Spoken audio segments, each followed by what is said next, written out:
venido la vez pasada volvieron a venir. Ya sabiendo lo que se tenían. Les pido que empecemos poniéndonos en la presencia de Dios con una pequeña oracióncita. En el nombre del Padre, del Hijo, del Espíritu Santo. Señor, te pedimos que envíes sobre nosotros tu Espíritu Santo. Llénanos de luz, ilumina nuestra inteligencia, dale retención a nuestra memoria, dale comprensión a nuestra inteligencia, dale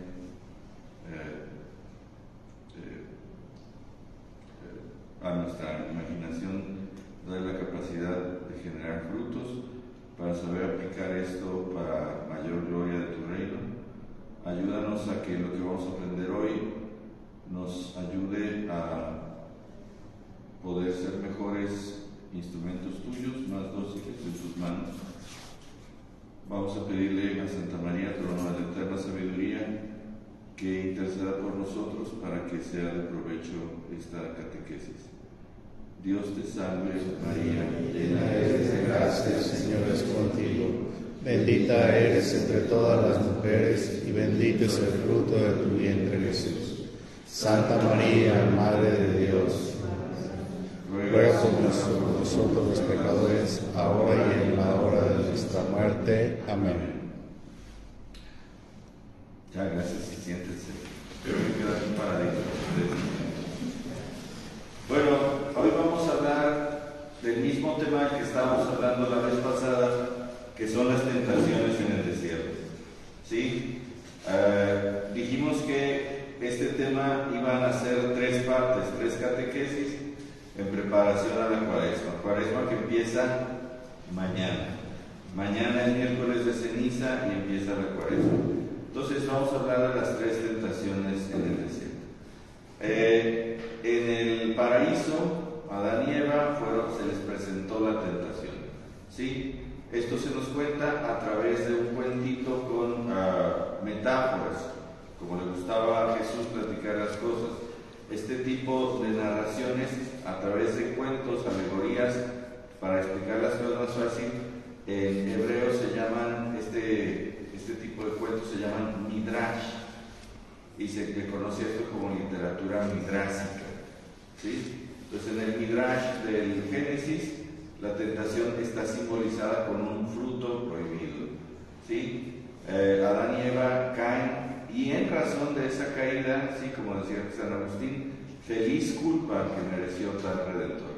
En razón de la caída de Adán y Eva, entonces necesitamos de la redención, y esa redención nos viene dada por Jesucristo. Y Jesucristo, para podernos redimir, tiene que triunfar, tiene que no caer ahí donde Adán y Eva cayeron, que es en la tentación. Entonces Jesús, como parte inaugural de su misión, tiene que resistir la tentación. Entonces nos cuentan los evangelios de Marcos, de Lucas y de Mateo que Jesús va al desierto y enfrenta la tentación. ¿Sí? Se dice que se le apareció el demonio y que ahí le presentó 3 tentaciones. La primera tentación es la de convertir las piedras en pan, que decíamos que esta es la tentación del tener. ¿Sí?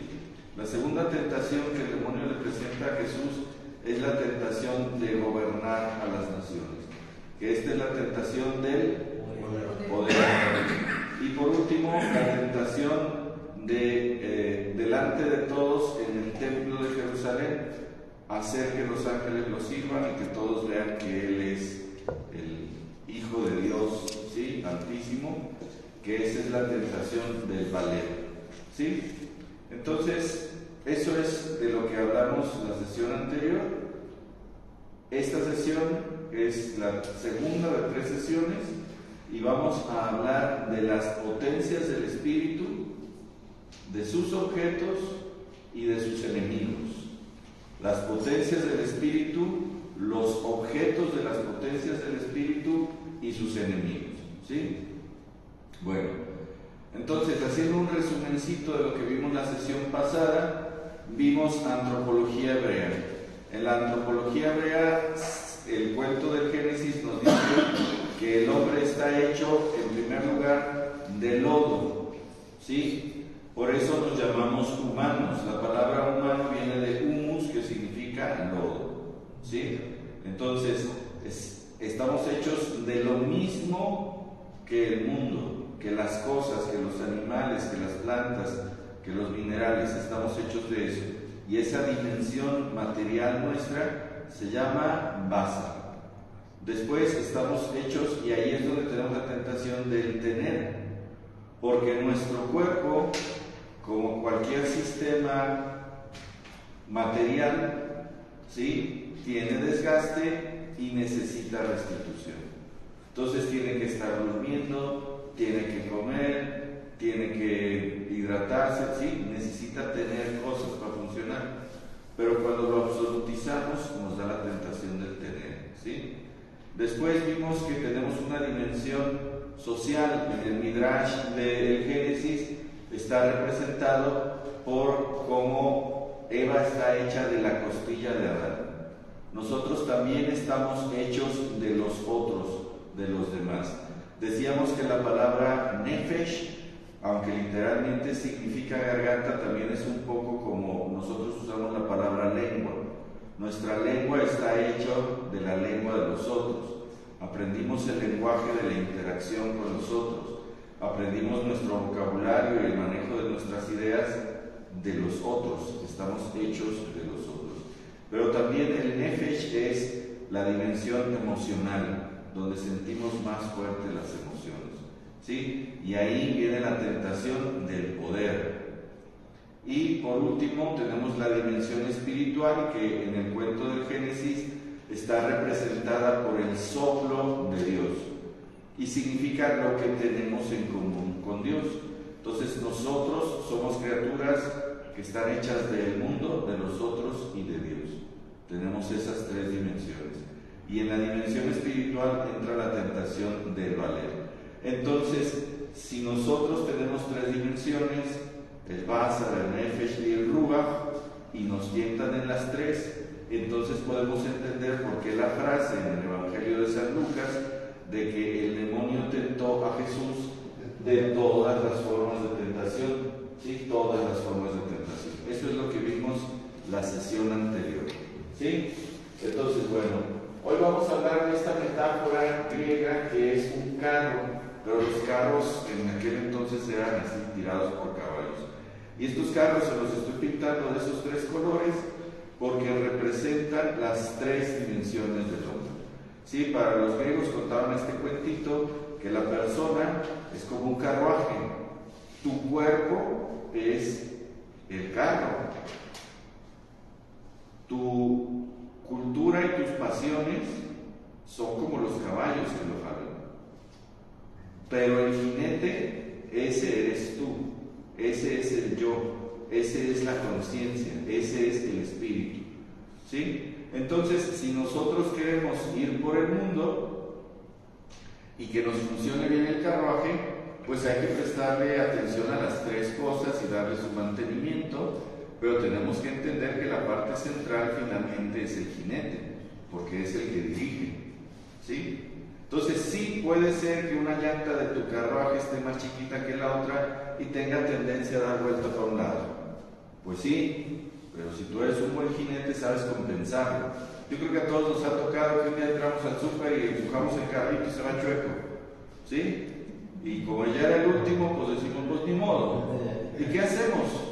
¿Nos tratamos dando vueltas en un pedacito de la tienda? No, hacemos un esfuercito extra y lo llevamos a donde queremos. Nosotros lo compensamos, ¿sí? Si tienes un caballo muy flojo, pues hay que arrearlo. Si lo tienes muy desbocado, hay que controlarlo, ¿sí? También a las pasiones las controla uno. Sí hay que darle su lugar y su mantenimiento a los caballos, sí hay que darle su lugar y su mantenimiento al carruaje, pero finalmente desde donde se da esto es desde el chofer, el piloto, ¿cómo le dirían ustedes así como en jinete? No, ¿verdad? Porque no va montado. El conductor, ¿sí? Entonces el conductor es el espíritu. Hoy vamos a hablar sobre todo del espíritu. ¿Por qué? Porque queremos hablar de las tres potencias del espíritu, ¿sí? ¿Qué es ese espíritu? Ese ruaj. Decíamos que es el principio vital o la chispa que simboliza el aliento de Dios en nosotros, ¿sí? Ahora, dijimos que tenía 3 características. Esto lo dijimos la sesión pasada y dijimos que iba a ser importante acá más adelante. Y esas 3 características, la primera es, ¿qué es lo que tenemos en común con Dios? Es lo que nos vincula con otros seres espirituales y es el principio o esencia individual en donde está la conciencia de nosotros mismos, ¿sí? Y entonces tiene 3 potencias: la voluntad, la inteligencia y la imaginación. Son las 3 potencias del espíritu, ¿sí? La mente no es lo mismo que el espíritu. La mente es un mecanismo para gerenciar, ¿sí? O para gestionar nuestras emociones y nuestros conocimientos, nuestra cultura. En la mente están nuestras significaciones, valoraciones y desempeños, ¿sí? Pero en nuestro espíritu está nuestra inteligencia, nuestra voluntad y nuestra imaginación. Ahí es donde radica la conciencia, ¿sí? Perdón, me voy a adelantar tantito. Uy, ya me fui para atrás. Bueno, entonces, nosotros sabemos que dentro del universo que conocemos, hasta donde conocemos, estamos, por así decirlo, solos en la conciencia, ¿sí? San Juan Pablo II, en sus catequesis de la teología del cuerpo, habla de una soledad fundante o soledad original del humano. Somos el único ser consciente de sí mismo y que sabe que va a morir. Tu perro no sabe que va a morir, no está consciente de sí mismo, no se pregunta por el sentido de la vida, no se adscribe a partidos políticos o escuelas filosóficas, no profesa una religión. Tú sí. Y para ti es central eso, ¿sí? Entonces en eso estamos solos los humanos. Entonces sabemos que somos distintos, pero ¿por qué somos distintos? Bueno, el libro del Génesis nos lo trata de platicar sabiendo el por qué, pero no el cómo. Y el cómo te lo cuenta como metáfora. Es decir, no conocemos todavía a fondo los procesos mecánicos, fisiológicos, médicos, celulares, atómicos que nos dan la conciencia, ¿sí? Y el cuentito del Génesis dice: Dios nos hizo de lodo y después nos sopló la conciencia en la cara, ¿sí? Curiosamente, conforme fue avanzando la ciencia, se descubrió esto de la evolución, ¿sí? Al contrario que los protestantes, que solamente creen en la Biblia y basados en el principio ese tan feo del gran hereje de Martín Lutero, de que la razón es contraria a la fe. Decía Martín Lutero que la razón es la mayor de las prostitutas del demonio. A él no le meta razonamientos. Hablaba pestes de Santo Tomás y de San Agustín, ¿sí? Él decía: no se necesita la inteligencia con la pura fe, ¿no? Y no se necesita, por lo tanto, la tradición con la pura Biblia. Nosotros sabemos que no es cierto, pero esto explica por qué los protestantes están tan peleados con la ciencia.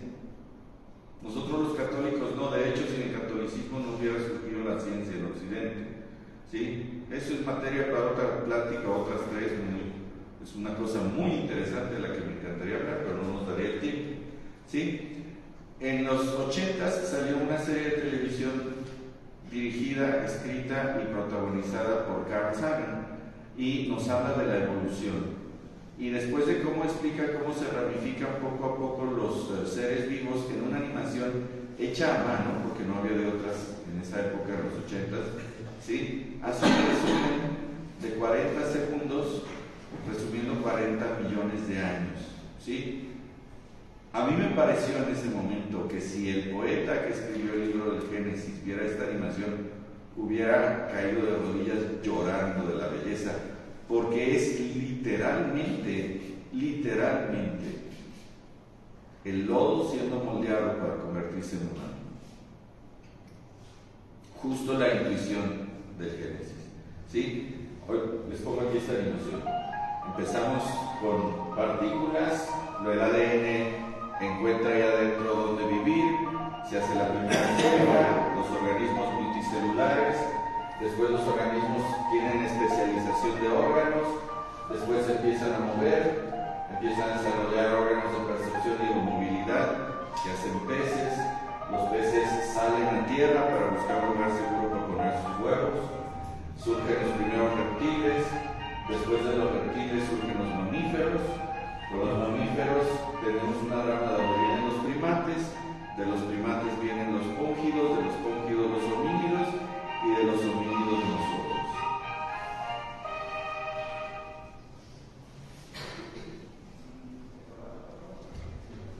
Hermoso, ¿no? A mí me sin palabras, 40 millones de años. El lorito en manos de Dios, ¿sí? Ahora, esta metáfora curiosamente también, no es literal, es una metáfora, pero curiosamente pareciera que están hechas a propósito. Si tú ves la evolución de los cráneos de todos los primates, conforme nos acercamos al humano, pareciera que algo les sopló con una fuerza increíble en la cara, porque la cara se va aplanando y la cabeza se va inflando. Vean esto, ¿sí? Un antropoide, el Australopithecus australiano, el Homo habilis, el Homo erectus, y llegamos al Homo sapiens. La cara completamente plana y la cabeza enorme, ¿sí? Ahora, lo que generamos en el cerebro no es nomás más cerebro del mismo. Generamos órganos nuevos que hacen cosas nuevas. La parte de los lóbulos prefrontales del cerebro lo que hacen es que se comunican con el resto del cerebro. Pero no lo hacen solo desde ahí. Hay una cosa maravillosa del cerebro humano, que el mapa de todo el cerebro lo tiene cada célula del cerebro. Y si falta una parte del cerebro, las células que quedan empiezan a hacer las funciones de las que se perdieron. Entonces, el hecho de que tengamos estos órganos especializados, incluso si perdiéramos parte de ellos, las células que quedan tratarían de hacer la función y reemplazarla, ¿sí? Por un proceso que se llama neuroplastia, de que tampoco tengo tiempo para platicarlo, pero que también es fascinante, por el que a Rita Levi Montalcini le dieron el premio Nobel de Medicina en el 86. La mayor diferencia en el volumen craneal de los primates y nosotros está aquí, en los lóbulos frontales, ¿sí? La cara de los gorilas termina en las cejas. Aquí ya se acabó la cara del gorila, en las cejas, ¿sí? Pero en los humanos no es así. Este montículo grandote que se ve como que corona la parte final de la cabeza de los gorilas no es un excedente. No es que tengan un chipote aquí, es que les falta acá enfrente, ¿sí? Vean, voy a hacer transparente el gorila, ¿sí? Ven toda la parte que no tiene, ¿sí? No tiene lóbulos prefrontales. Nuestra cara no nada más no termina en los ojos. Tenemos tan grande la frente que los ojos son exactamente la mitad de la cara, ¿sí? Estamos acostumbrados a dibujar como los monos de Plaza Sésamo, que tenemos acá arriba y ahí se termina la cara en los ojos. No. Tenemos un enorme volumen craneal excedido. Vean esto. El cráneo de un gorila contra el de un humano, vean toda la diferencia en el volumen craneal, ¿sí? Y esta parte del cerebro es la que se encarga del pensamiento. Esta ampliación extra del cráneo alberga una sección del cerebro desarrollada para controlar el cerebro mismo, lo que les decía, ¿sí? Entonces esto ayuda a esto que les decía la vez pasada, que le decimos metacognición. O sea, no nada más sabemos, sino que sabemos que sabemos. Ahora, como muchos animales, nosotros tenemos estas tres cosas. Y no nada más animales. Ahora que ya hay robots, inteligencia artificial y autómatas, ¿sí? Para que un sistema funcione en el entorno necesita estas tres cosas, ¿sí? Deseo, distinción y memoria. Es decir, necesita primero órganos para percibir qué hay afuera, que sería la distinción. Una camarita, un sensor, ¿sí? Por eso un carrito, esos que caminan y no chocan, pues tiene que tener un sensor que le diga si hay un vacío o hay un muro, ¿sí? Y luego tiene que tener una programación, que ese es el deseo, una programación que le diga, ante tal estímulo, ejecuta esta acción. Y entonces es como si cuando percibe un muro tuviera ganas de dar vuelta. ¿Sí? Es una programación. Yo tenía un chihuahueño y era tan chiquito que para bañarlo decidimos que lo más fácil es que al que se estuviera bañando se lo pasaba, se lo enjabonaba y se lo regresaba. Pero lo agarramos del pellejo de acá atrás, así quedaba colgando. Entonces un día que se lo pasamos a alguien que estaba bañando, nos dimos cuenta que conforme lo acercas al chorro del agua, empieza a patalear el daño. Y mientras más cerca del agua, más rápido patalea y más lento si lo alejas, ¿no? O sea, a eso le decimos pulsiones, ¿sí? Tiene la pulsión de natatoria, así le diría un veterinario, pulsión natatoria, ¿sí? Entonces, tiene esa programación, ¿para qué? Pues para no ahogarse. Entonces, ve agua y le dan ganas de patalear, así de fácil, ¿sí? Pero, ¿qué tal que se queda pegada a la tecla y sigue pataleando? Necesita saber qué ella hizo y qué ella dejó de percibir, y entonces necesita memoria para llevar la cuenta de los pasos, ¿sí? Les enseñaría unos robots muy simples, pero me tardaría mucho de cómo en los robots más simples se necesitan estas tres cosas: percepción, programación y memoria. Si quieres que un organismo, que un sistema interactúe con el entorno, necesita mínimo estas tres cosas, ¿sí? Percepción, programación y memoria. Ya está, ¿sí? Nosotros la tenemos, todos los animales la tienen. Pero en nosotros, misteriosamente, se sublima, es decir, genera cosas muy por arriba de eso, ¿sí? En este cerebro que se autocontrola, el deseo deviene en voluntad, la distinción deviene en inteligencia y la memoria deviene en imaginación. Y no es que sean estos con esteroides, es decir, los deseos, si los haces muy fuertes, no se vuelven voluntad. La voluntad es distinta a los deseos, tan distinta que puede ir contra ellos, ¿sí? Un soldado en el frente de batalla, oyendo las balas que le pasan silbándole, su mayor instinto, su programación más fuerte, que es la de sobrevivir, le dice que ataque o huya. Y si el general le dice aguanten, aguanta, ni ataca ni huye. Uno puede ir contra sus propias programaciones, contra sus instintos, contra sus pulsiones. La voluntad es más fuerte que las pulsiones. La inteligencia es más que la percepción, porque podemos pensar en cosas que no percibimos. Las ciencias puras o teóricas, por ejemplo el álgebra, la matemática, la filosofía, hablan de cosas que no perciben los sentidos, ¿sí? Y la imaginación puede imaginarse cosas que no hemos visto, que no están en la memoria. Entonces, ¿cómo es que dices que de aquí sale para allá? Bueno, pues sí, esta es como la base sobre las que están construidas, pero no es el todo. Es como si yo te dijera, esa estatua es de mármol, y tú me dijeras, ay, no inventes, yo he visto mármol muchas veces y no tiene hombres anatómicamente perfectos. Bueno, es como la base, pero hay algo más que supera la sola base, y que es ese algo más. Bueno, surgieron ahora y están en su época de oro una cosa que se llaman estudios de la conciencia. En esto de los estudios de la conciencia es un área multidisciplinar donde hay neurólogos, filósofos, teólogos, psicólogos, psiquiatras, pedagogos, educadores, programadores, ingenieros cibernéticos, de todo. A medio mundo le interesa qué es la conciencia, ¿sí? Y es el santo grial que andan buscando estos de la inteligencia artificial, la conciencia, ¿sí? Que le dicen generar una, y se me fue la palabra, singularidad, ¿no? O sea, que de pronto la máquina se dé cuenta de que se está dando cuenta y tome personalidad, genere un yo, ¿sí? Nosotros podemos generar ilusiones muy persistentes de que eso está pasando, pero no ha pasado, ¿sí? Ahora, este amigo de aquí, curiosamente, fíjense,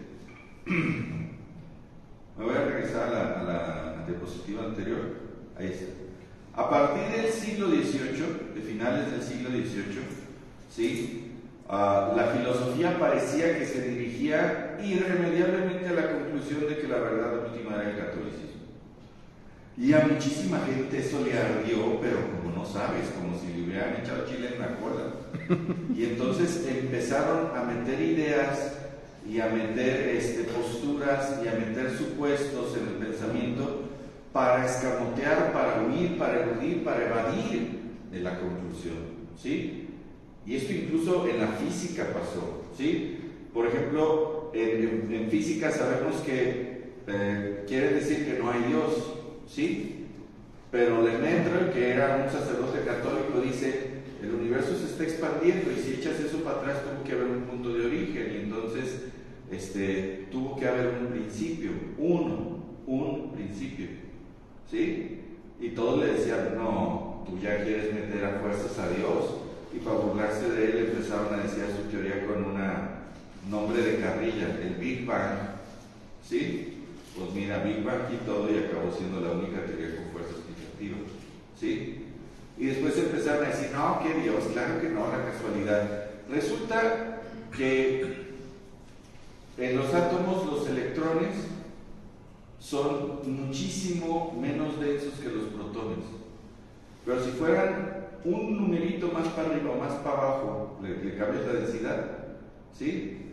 O el átomo se colapsaría o se disolvería.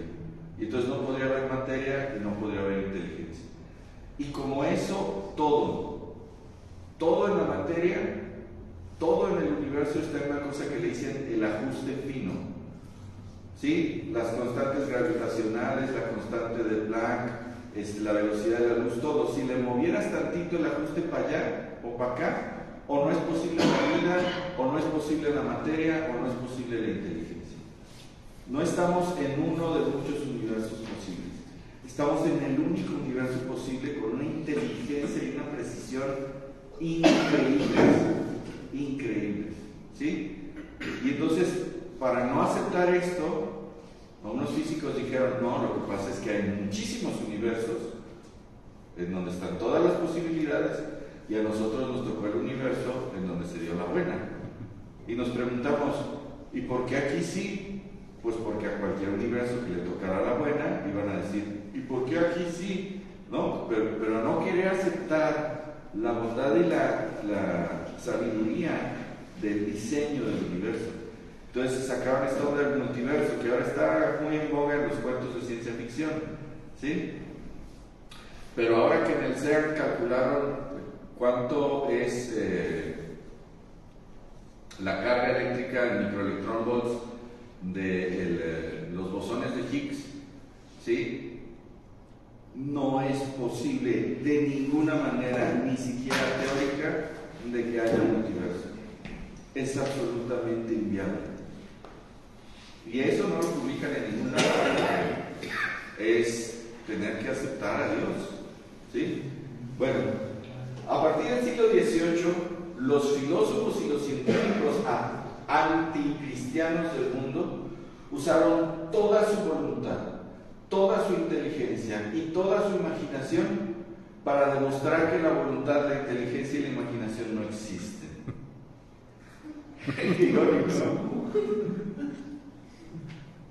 Que eran ilusiones, que realmente no eres consciente, que se te figura que eres consciente, ¿no? Ahí anda Richard Dawkins con su teoría del gen egoísta, ¿sí? Dice, tú eres un robot ciego que está obedeciendo los mandatos de tu genética que lo que quiere es propagarse, ¿sí? Una suerte como de infestación zombie en la que tú eres feliz y no te das cuenta y se te figura que tienes libertad y tienes conciencia, pero no. Y es irónico que usando toda su imaginación y toda su voluntad y toda su inteligencia para demostrar que la voluntad, la imaginación y la inteligencia no existen, no pudieron, ¿sí? Y entonces ahora con los estudios de la conciencia, este hombre que es un historiador de la ciencia, ¿sí? David Chalmers, ¿sí? Le dice la pregunta dura, y es decir, a ver, damas y caballeros, ya no nos podemos hacer mensos. La conciencia, la metacognición, la metaconciencia existe. Libre albedrío existe. Ya no podemos hacernos que no. Taparle, no. Va a haber que tratarlo de explicar. ¿Sí? Es una aportación muy fuerte al, como le decimos, la corriente principal, el mainstream del pensamiento intelectual del mundo. ¿Sí? La pregunta dura. Ya no te hagas pato. Sí existe la libre voluntad, sí existe el libre albedrío, sí existe la conciencia humana. Ahora dime qué es. Pues, ¿no?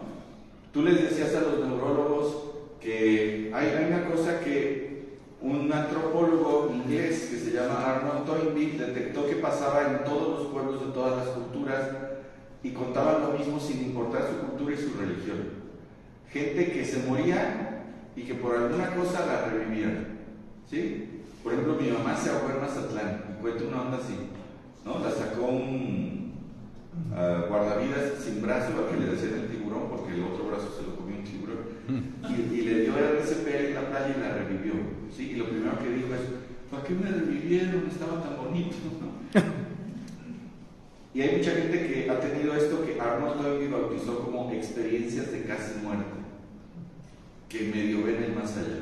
Y los neurólogos decían, no es cierto, no puede haber conciencia si no hay actividad cerebral, porque el cerebro es el que produce el fenómeno de la conciencia, ¿sí? Eso decían hasta que le pasó a un neurólogo, Eben Alexander, ¿sí? Estaba monitoreado, tenía encefalitis infecciosa, no había actividad cerebral y él tenía conciencia. Incluso supo cuántas horas había estado inconsciente porque tenía la conciencia del transcurso temporal. ¿Sí? Hay gente que se ha visto a sí mismo en el quirófano y luego empieza a ver que se va hacia el más allá. Él escribió un libro, Pruebas del Más Allá, y tiene este mapa del cielo. ¿Sí? Entonces, la ciencia dura, 1, ya admitió que la conciencia existe, y 2, ya admitió que puede haber conciencia incluso mientras el cerebro no opera. Eso sí está como para caerse para atrás, ¿no? Lo diría más feo, pero el público y el horario no es para eso. Pero se andan ensuciando los pantalones, ¿sí? Entonces, y después este hermano de acá, que se llama Nicolás Negroponte, que es el fundador del Media Labs, del MIT, el Massachusetts Institute of Technology, ha sugerido que la conciencia no la genera el cerebro. Lo voy a repetir. La conciencia no es generada por el cerebro. La conciencia es sintonizada por el cerebro. Hay una cosa que se le dice nanotúbulos o neuronanotúbulos, unas fibras muy pequeñas en las neuronas que no se sabía para qué servían, y este cuate dice son antenas cuánticas que hace que nos sintonicemos con la conciencia. Por así decirlo, tu teléfono es una maravilla, pero sin internet no es tan maravilloso, ¿sí? Entonces, digamos que el Wi-Fi, el internet, es la conciencia, y en el teléfono no está la sabiduría de todo el planeta, pero desde aquí puedo acceder a ella. Es un punto de acceso, ¿sí? Entonces resulta que la conciencia es un fenómeno. Ahora a todo lo que no comprenden le dicen cuántico, ¿no? La palabra cuántica es en este momento el cuarto de las horas. Todo lo que no le hayamos lugar es cuántico, ¿no? Entonces ahorita se cree que la conciencia es un fenómeno cuántico con el que el cerebro sintoniza, no lo produce, lo recibe, ¿no? ¡Tá! Como para que se te cuere el chino, digo, para que se te chine el cuero, ¿sí? Bueno, adiós. Le estoy dando para atrás, ¿o qué está pasando? Sí, le estoy dando Bueno, entonces a partir de la capacidad del deseo, voy más para atrás, a partir de la capacidad del deseo, le agregamos el ingrediente misterioso de la conciencia, ¿sí? Que para los científicos es el gran misterio, la pregunta dura, ¿no? El fenómeno cuántico, pero para nosotros, el modo en que lo representamos es con el soplo divino. Ni ellos ni nosotros entendemos bien cómo funciona, pero a nosotros nos da sentido, ¿sí? Y a ellos les da angustia. El deseo más la conciencia, es que le des para adelante, más la inteligencia, más la imaginación, nos dan una voluntad. ¿Y qué es la voluntad? Es un deseo consciente, inteligente e imaginativo, ¿sí? La distinción más conciencia, más voluntad e imaginación nos genera la inteligencia. ¿Qué es el inteligente? Es tener una distinción consciente que además es voluntaria y es imaginativa. Y la memoria más la conciencia más la inteligencia y la voluntad nos da la imaginación. ¿Qué es la imaginación?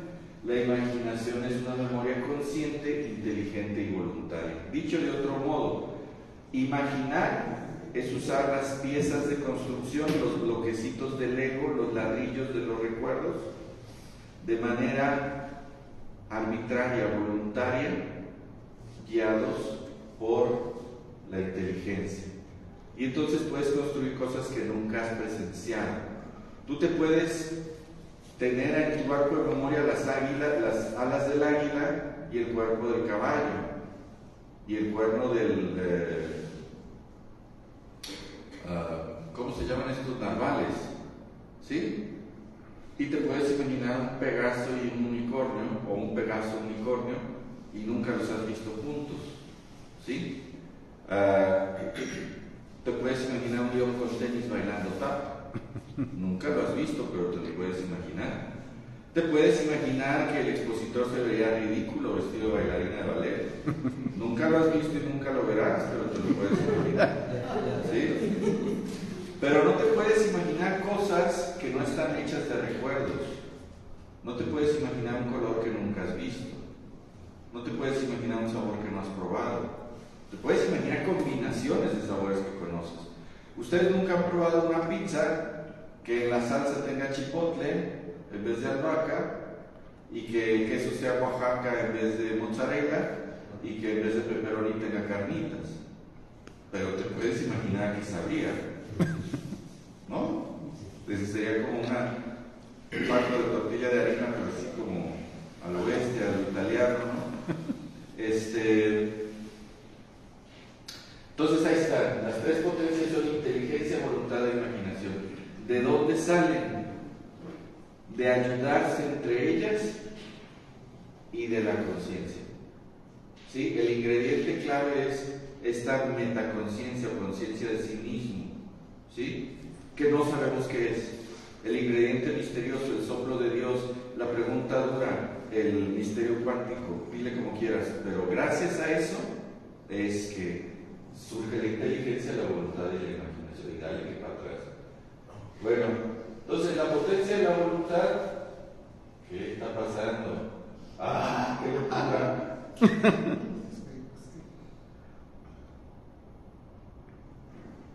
Tiene, vamos con los objetos. Esta es una reflexión de Santo Tomás de Aquino, ¿sí?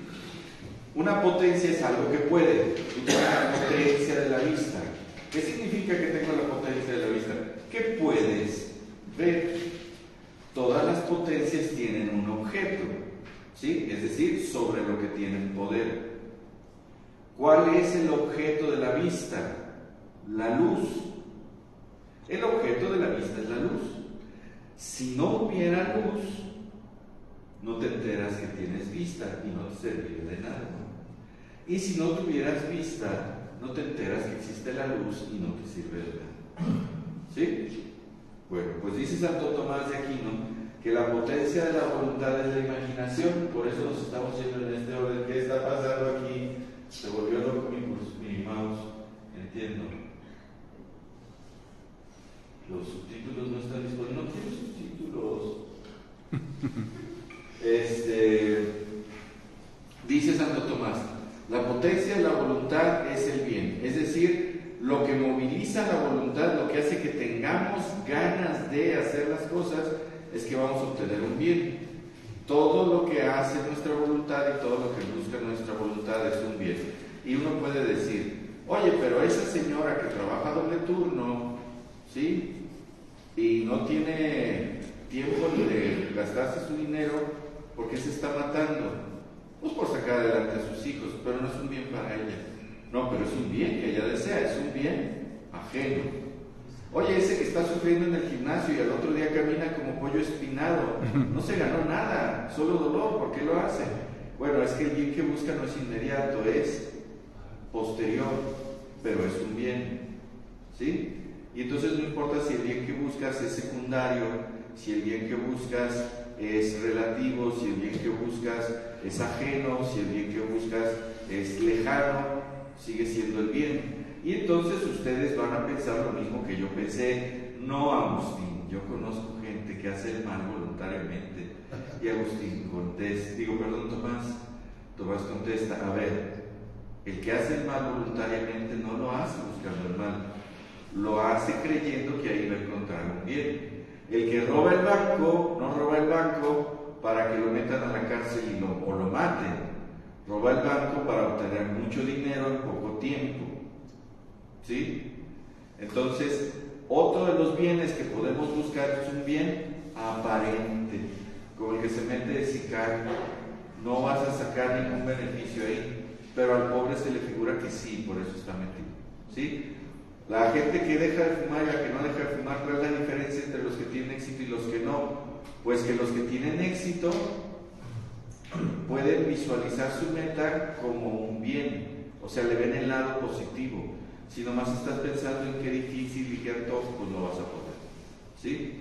Pero si ves el bien que está detrás del esfuerzo, entonces sí puedes. La voluntad se fortalece y se dirige hacia eso, lo busca. La voluntad está ordenada a la búsqueda del bien. ¿Sí queda claro esto? Sí. Mándame.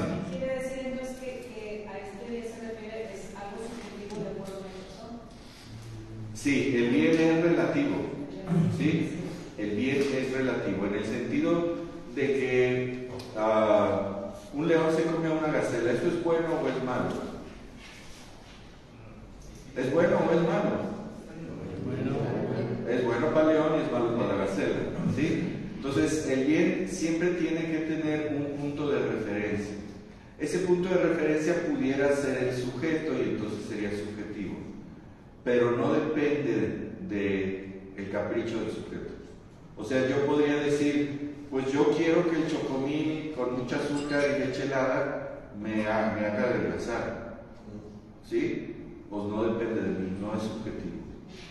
En ese sentido no es subjetivo, pero en el sentido de que es relativo a algo y a veces es relativo al sujeto, ¿sí? Por ejemplo, vamos a suponer, tú no ves bien, yo no veo bien, nos hacen estudios y tú necesitas lentes para miopía y yo necesito lentes para astigmatismo, entonces es subjetivo lo que cada quien necesita, depende del sujeto, ¿sí?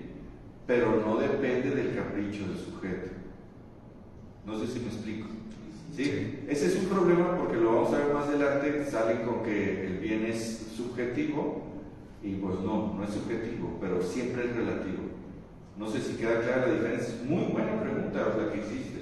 ¿Sí? Viste como en el mero nervio ahí. Ahora, siguiendo el modelo de Santo Tomás, podemos decir que la inteligencia también tiene su objeto. ¿Cuál es el objeto de la inteligencia? Saber. La verdad, muy bien. Verdad. ¿Cómo te llamas? Héctor. Tenía que ser. Tocayo. ¿Qué listo eres, Héctor? ¿Qué listo eres? Así ya lo leí. El objeto de la inteligencia es la verdad. ¿Para qué queremos la inteligencia? Para buscar la verdad, para entender la verdad. ¿Sí? Así como la vista y la luz, si no hubiera inteligencia no nos enteramos que hay verdad. Y si no hubiera verdad, no nos sirve para nada la inteligencia. ¿Sí?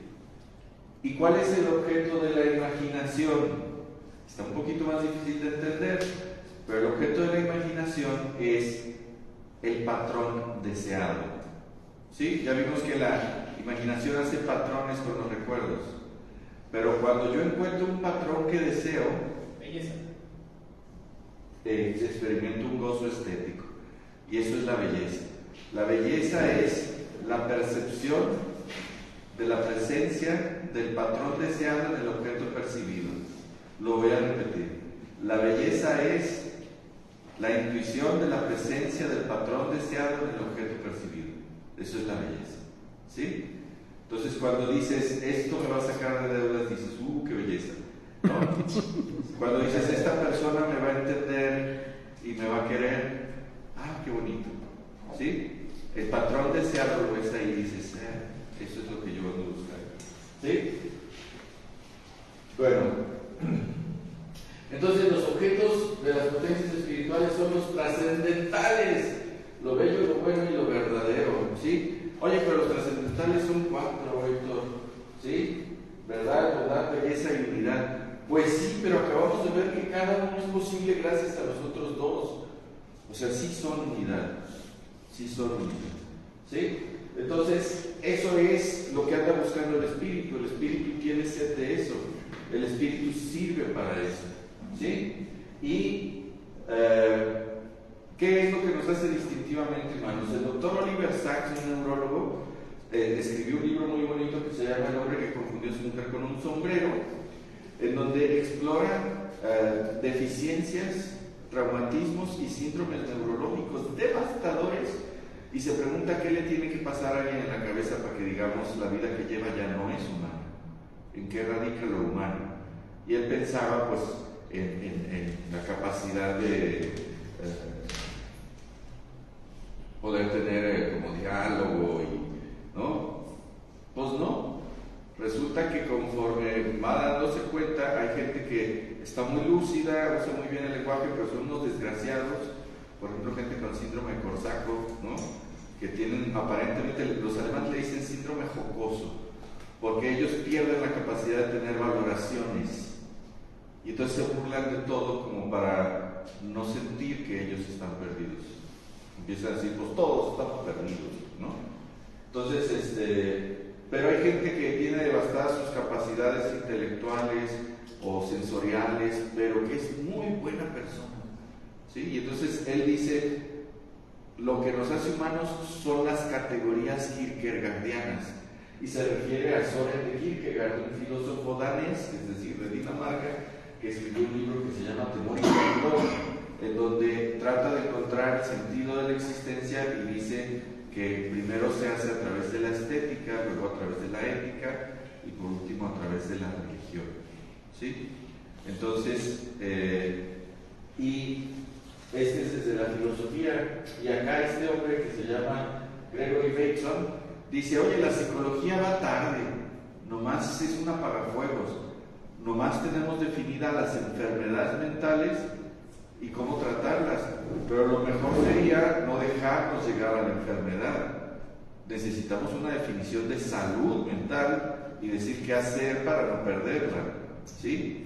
Algo así como higiene psicológica, y entonces él le pone el nombre de ecología, ¿sí? Y entonces escribe este libro, Pasos hacia una ecología de la mente, y dice que lo que hace que la gente se mantenga cuerda y buena es buscar lo bello, lo bueno y lo sagrado.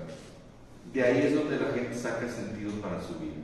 ¿Sí? Entonces, desde las ciencias naturales, el neurólogo, desde la sociología, el psicólogo, desde las humanidades, el filósofo y teólogo, los tres coinciden. Y coinciden en que lo que nos hace distintivamente humanos es que andamos buscando lo bueno, lo bello y lo verdadero. ¿Por qué? Porque son los objetos de las potencias del espíritu.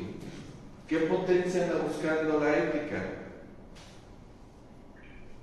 La voluntad. La voluntad. ¿Qué potencia anda buscando la verdad? La inteligencia. A ver, voy a preguntar otra vez, luego le editamos ahí. ¿Qué potencia anda buscando la verdad? La inteligencia. ¿Y qué potencia anda buscando la belleza? La imaginación. ¿Sí? Voluntad, inteligencia e imaginación lo que hacen es andar buscando lo bueno, lo bello y lo verdadero. ¿Sí? Ahora, el espíritu se ejercita y se fortalece en el encuentro y en la búsqueda de su objeto. ¿Quieres aumentar tu voluntad? Esfuérzate por mantenerte en el bien, por encontrar el bien y por hacer el bien. Y eso va a fortalecer tu voluntad. ¿Quieres fortalecer tu inteligencia? Preocúpate por encontrar la verdad, por distinguir la verdad y por vivir de acuerdo a la verdad. Y eso te va a volver más inteligente. ¿Sí? ¿Quieres fortalecer tu imaginación? ¿Qué hay que buscar? La belleza. Sí, muy bien, muy bien. Sí, ahí va. Sí, ya le pusieron pared a este frontenis, ya están volviendo las bolas. Muy bien. Ahora, el espíritu se debilita y si se atrofia, se renuncia a su objeto. ¿Qué le pasaría a la voluntad si le decimos que no existe el bien o que renuncia al bien? ¿No? Pues es como si hasta las piernas les quitaran la gravedad. ¿No? ¿Alguien ha tenido un brazo o cualquier miembro enyesado? Lo dejas de apoyar y ejercitar y ¿qué pasa? Y se hace chiquito y flaco, se atrofia. ¿Sí? Lo mismo le pasaría a la inteligencia si le dicen que no hay verdad, o a la imaginación si le dicen que no hay belleza. Pues ¿qué crees? Que esa es la propuesta central del mundo hoy. El mundo posmoderno tiene 3 grandes campeones filosóficos que abanderan la ideología que ahora no nada más es la políticamente correcta, sino la mejor financiada y la más persecutoria de toda la historia de la humanidad. ¿Sí? Entonces, en general el bien está aquí. Pero para protegernos nosotros tenemos que entender que el bien sí existe. Y por más que sea relativo, hay definiciones y hay verificaciones y hay indicadores innegables y universales del bien. El bien en general es aquello que preserva, protege y hace prosperar al sistema de referencia. Sí es referencial, sí es relativo, pero eso no lo hace a capricho del sujeto. ¿Sí? En el mundo material y físico del Barça, indudablemente lo bueno es lo que evita la muerte, el sufrimiento y la enfermedad. ¿Sí? Entonces, por más que tú salgas con que no, pues este Reiki es muy bueno, yo creo en las vibras, yo creo en el tratamiento de las pirámides, si no te cura, no es bueno. Y por más que tú digas, ay abuela, tus tés, pues si te cura, es bueno, como le hagas. Dar resultados es bueno, no dar resultados no es bueno, se acabó. Fin de la discusión. ¿Sí? No se necesita un PhD en filosofía para entender eso. En lo social, ¿sí? Lo que evita el conflicto, la injusticia y la carestía es bueno. Así de fácil. Es que el socialismo, que la teoría dice, pues sí, la teoría podrá decir lo que quiera, pero ahí donde ha habido socialismo, ha habido miseria, ha habido injusticia, ha habido carestía, ¿sí? Entonces, nos remitimos a las pruebas. Mi maestro de Historia de la Filosofía, el sapientísimo Carlo Mongardi Domenicali, decía, ¿quieres saber qué movimiento social o histórico es mejor que otro? Cuenta las víctimas. Ay, que la Revolución Francesa, que es mejor que la Revolución Rusa. Cuenta los muertos. ¿Sí? Entonces, si hay conflicto, hay injusticia y hay carestía, no es bueno. Y si están los contrarios, hay unidad y coordinación, hay cooperación y justicia, hay prosperidad y estabilidad, es bueno. ¿Sí? Y en el mundo espiritual o metafísico del Ra, si genera menos víctimas, es decir, si está a favor de la dignidad humana, si produce autorrealización y está conforme a la voluntad de Dios revelada, pues es bueno. La belleza también tiene patrones universales. Por ejemplo, en el mundo material, si tiene la proporción áurea, que es 1 a 1.618.033.96, no les digo porque son infinitos los decimales. La única manera de escribirlo completo es raíz cuadrada de 5 más 1 sobre 2, ¿sí? Ese número se llama phi. 1 a phi, esa es la proporción áurea. Todos los objetos materiales que tienen un desarrollo físico óptimo tienden a la proporción phi. Los cuernos de elefante, los cuernos de carnero, las galaxias, los cristales químicos, los dedos, los dientes, ¿sí? Si tú tomas lo que me mide la mano y lo divides entre 1.618.033, te da lo que me mide el carro. Y si esto lo divides entre 1.618.033, te da lo que me mide la falange. Y eso, entre 1.618.033, la falangina. Y eso, la falangeta. ¿Sí? Y lo mismo con el ancho de los dientes.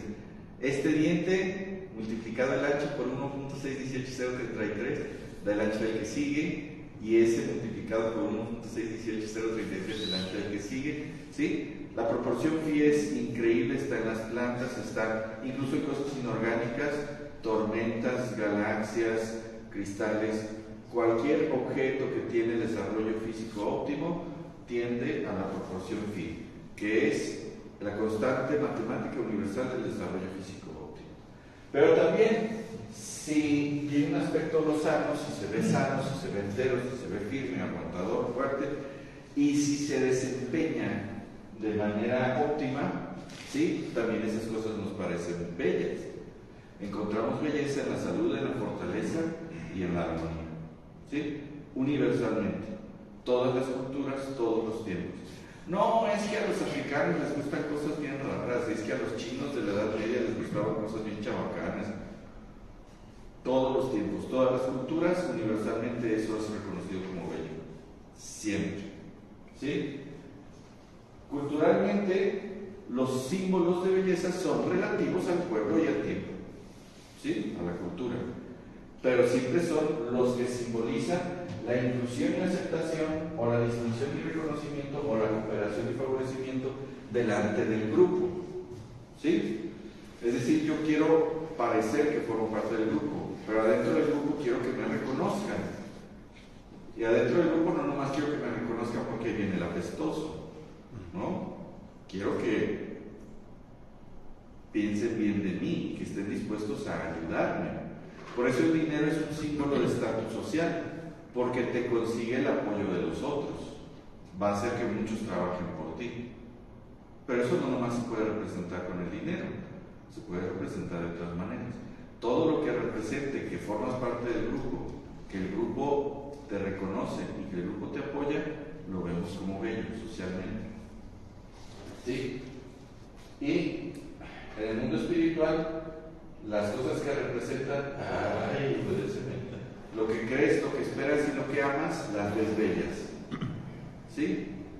Entonces, oyes una canción que a todos se les hace gacha, pero describe exactamente lo que tú sientes y te parece hermoso.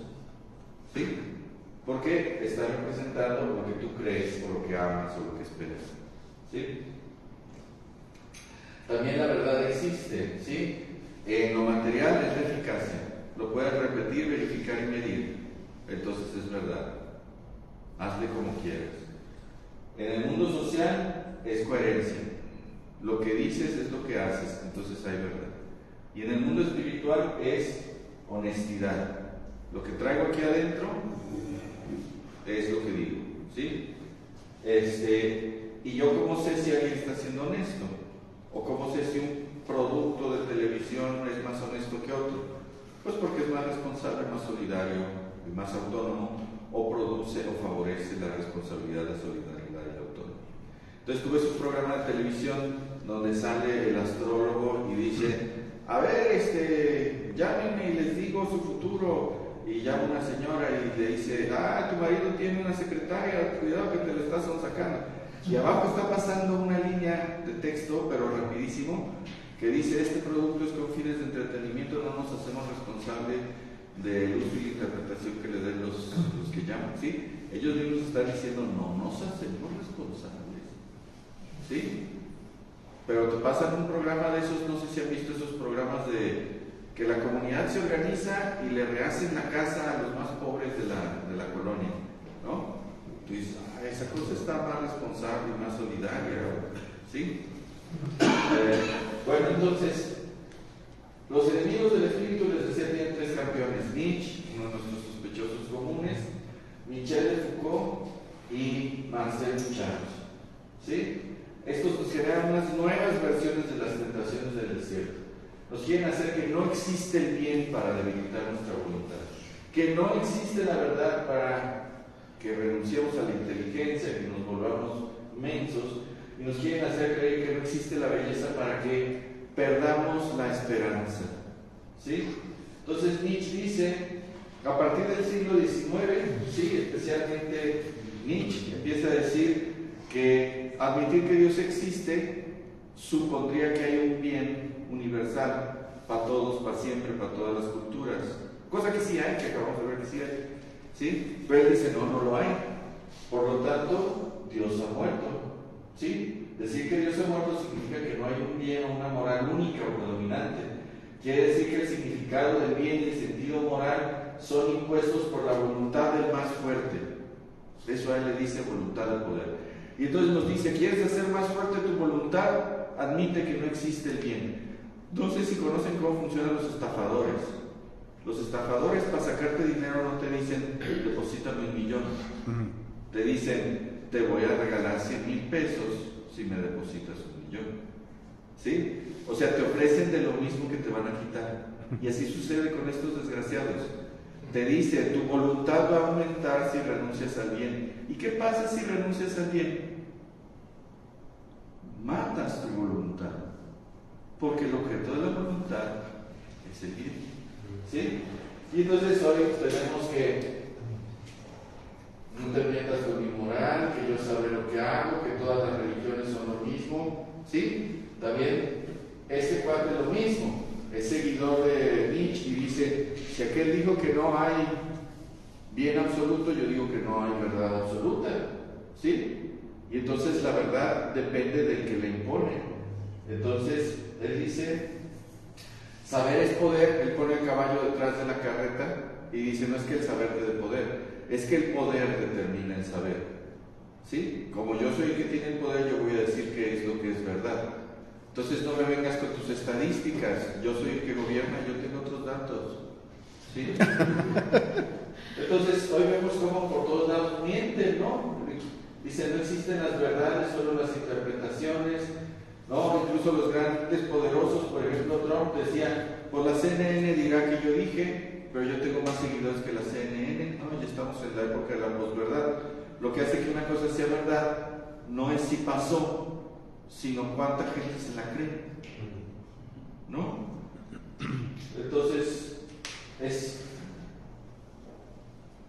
este amigo estaba en las luchas y como perdía se sentía frágil, y por sentirse frágil se sintió mujer. Pidió que le hicieran una jarocha, le dieron una carrera que decía que era mujer, y entonces fue a la asociación de lucha y dijo, quiero que me admitan en la liga femenil. Y le dijeron, no compadre, ¿cómo? Si eres un vato.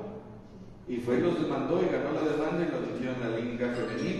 Y en la primera lucha, a guamazo limpio le rompió el cráneo a su contrincante y la mandó al hospital en coma varios meses. ¿Sí? Pero, pues él se percibe mujer. ¿Sí?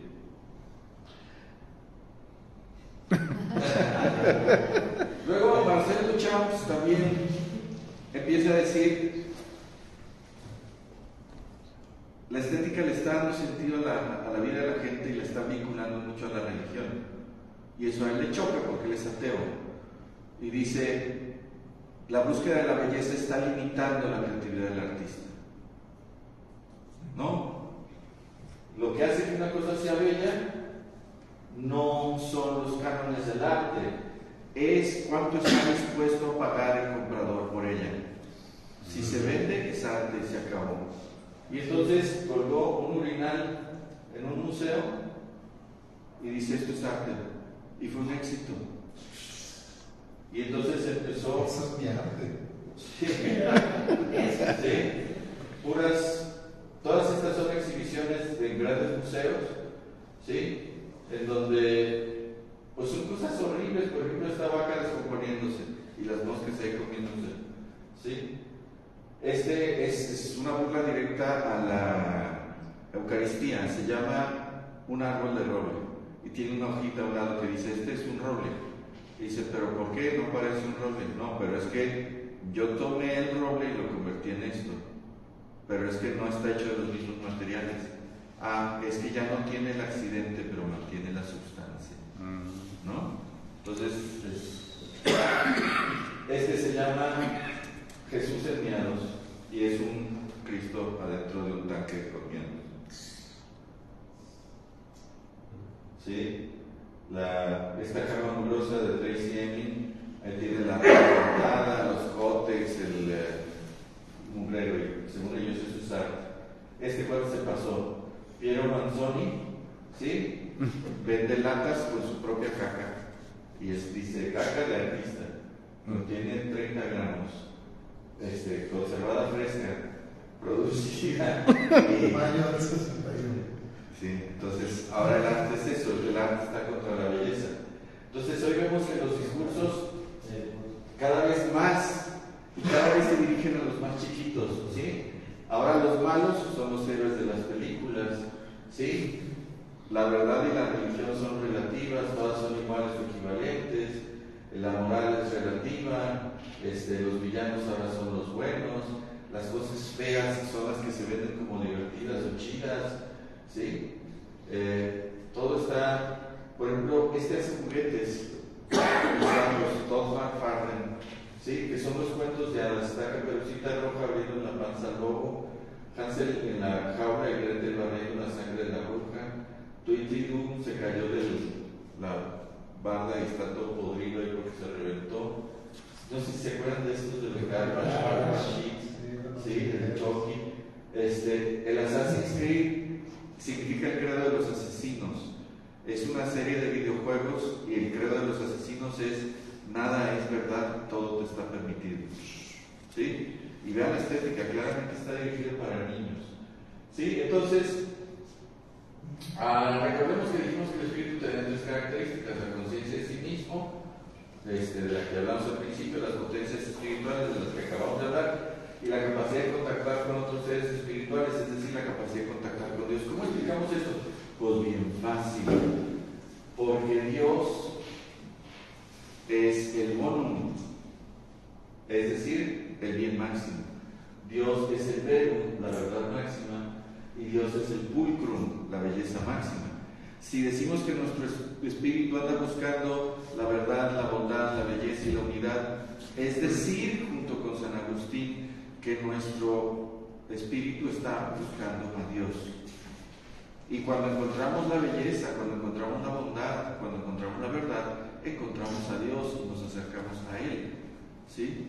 Entonces, estos asesinos del espíritu nos dicen, no hay verdad, no hay bondad, no hay belleza, para que dejemos de buscar a Dios.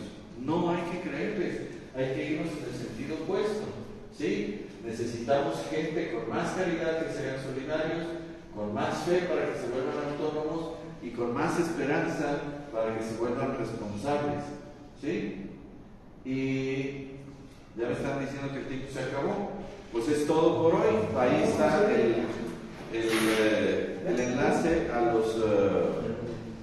los apuntes del día de hoy, ¿sí? Para que los descarguen, que es el capítulo 3 del libro Ser Persona, que ahí traigo 3 libros por si alguien quiere. Y pues es todo por hoy. No sé si quieran terminar con una pequeña oracióncita. Tenemos un aviso aquí de bueno. nuestro hermano Toñito. Gracias.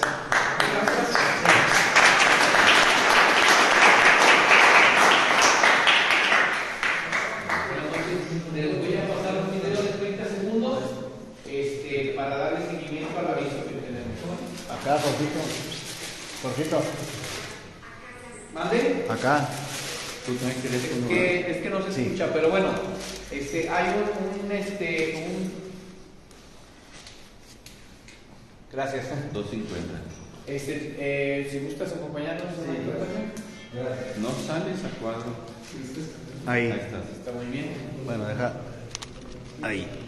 Hermanito Toño, Lupita, promueve mucho este evento que va a haber de nuestro hermanito Toño Flores de Casa Simeón. Si gustas darles el... Buenas noches. noches.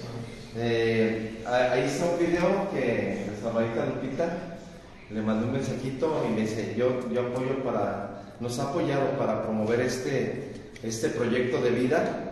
Exclusivamente vamos a hacer un festival para que no muera un anciano abandonado.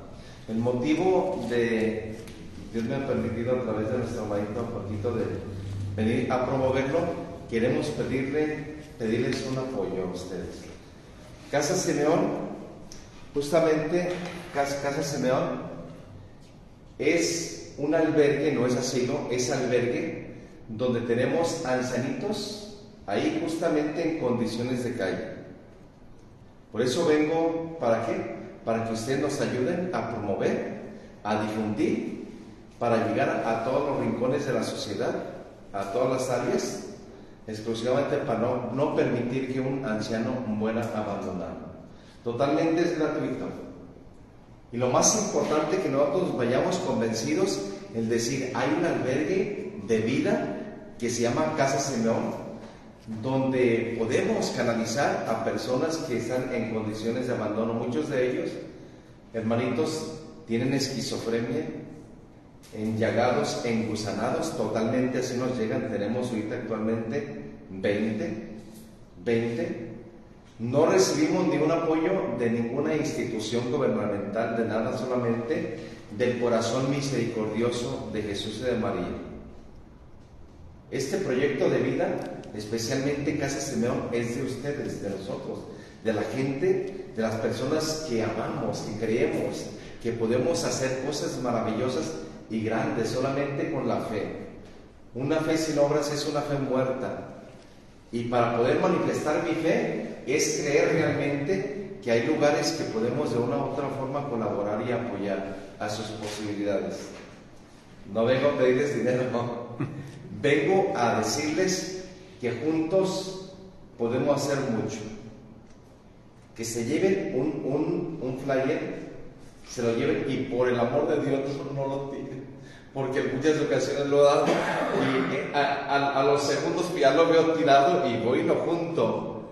Que me ayudes, por favor, me ayudes a tomar una foto. A tomar una foto para que este proyecto llegue a muchos lugares y para no ser indiferentes ante el dolor ajeno, porque la indiferencia mata, destruye, aniquila totalmente.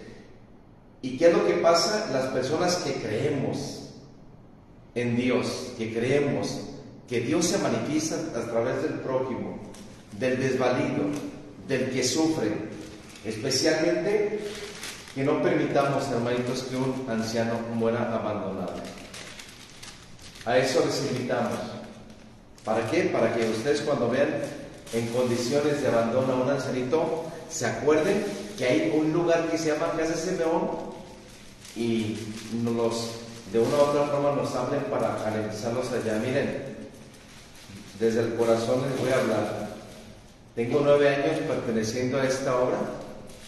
La gente que va a visitar Casa Simeón sale enamorada de este proyecto de vida.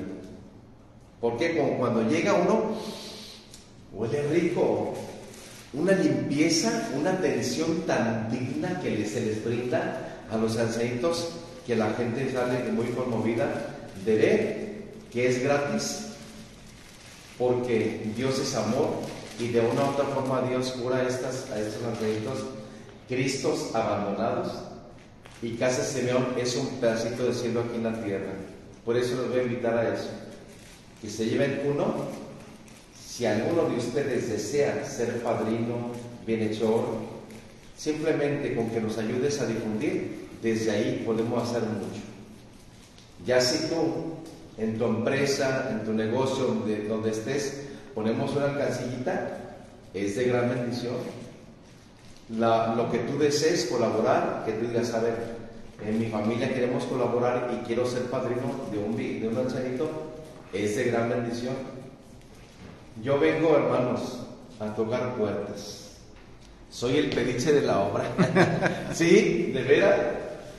Vengo a tocar puertas en el nombre de Dios, y especialmente que en algún día tú digas, yo quiero ir a Casa Simón para ir a conocer.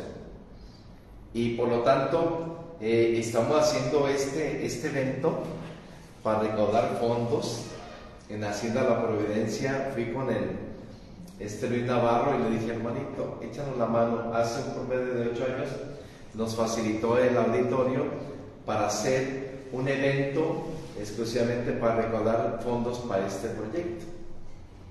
Y al ver la crisis, la situación difícil que estamos viviendo, son 170,000 pesos lo que ocupamos. Me dicen, oye Toño, ¿pero a poco comen tanto los viejitos? No, no es la comida, es la atención. 20 personas paliativas, 20 personas las 24 horas del día les atienden dignamente.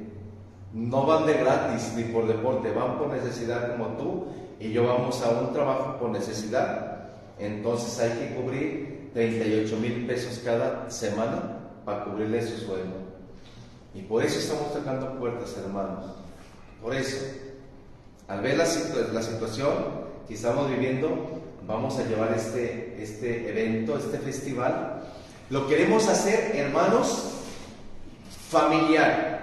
¿Por qué? Porque en muchas ocasiones vamos a retiros, congresos, sí, son buenos, sí, maravillosos, nosotros hacemos, pero ahora lo queremos hacer familiar, para que tu papá, tu mamá, tu abuelito, como ya soy abuelito, lleve a mis nietos y a mis hijos. Y la conferencia con Julia Pérez, ya conoces a Julia Pérez, ¿verdad? Buenísima, buenísima, ¿verdad? Muy ameno, como el tema de ahora, gracias, hermosísimo. Que Julia Pérez va a estar con nosotros.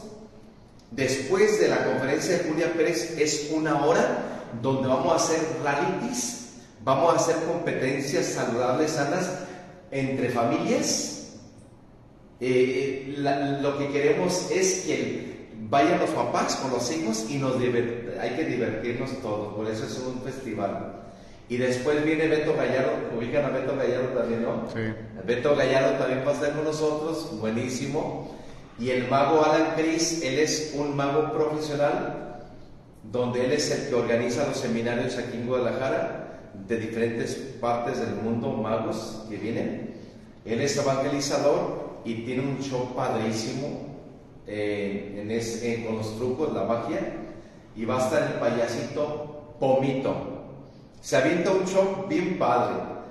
Lo hermoso que tú estás con tu hijo y con tu nieto y no te da ni chivio y ni preocupación que va a decir una morbosidad, una mala palabra. Bien sano, de veras, imitador también. Nos vamos a pasar de maravilla, hermanitos. El costo del boleto de 9 a 15 años son 50 pesos. Desde tu aportación estarás ayudando a esta hermosa obra. De 16 años en adelante son 100 pesos. Niños menores de 8 años es gratis. Por favor, hermanitos, ayúdanos a ayudar. Da hasta que duele. Demos esta información, hermanos. Por favor, les pedimos, y que nos congreguemos en ese 21 de abril en Hacienda La Providencia. Tengo boletos. Ahorita voy a dejar algunos con Jorgito, con Abraham, y al igual para la siguiente, pues ya tengo, yo ocupo tantos para mi familia, ¿verdad? Y pues todavía queda un tiempecito, pero el tiempo vuela, ¿verdad? Y si tú lo agendas, te programas, vas a vivir un evento maravilloso.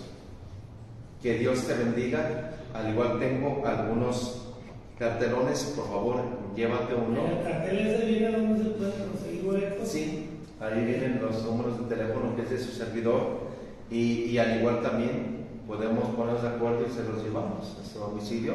Sí. ¿Aceptan medicinas? Todo aceptamos, medicamentos. Hace rato, por la gracia de Dios, me contactó una doctora y nos vimos en López Mateos y me llenó la camioneta de pañales y toallitas húmedas. pero qué bello, qué hermoso que en algún momento, como apostolado hermanito, grupo, vayan y nos visiten, por favor, vayan y nos visiten, para que ustedes sean testigos y vean un pedacito del cielo aquí en la tierra.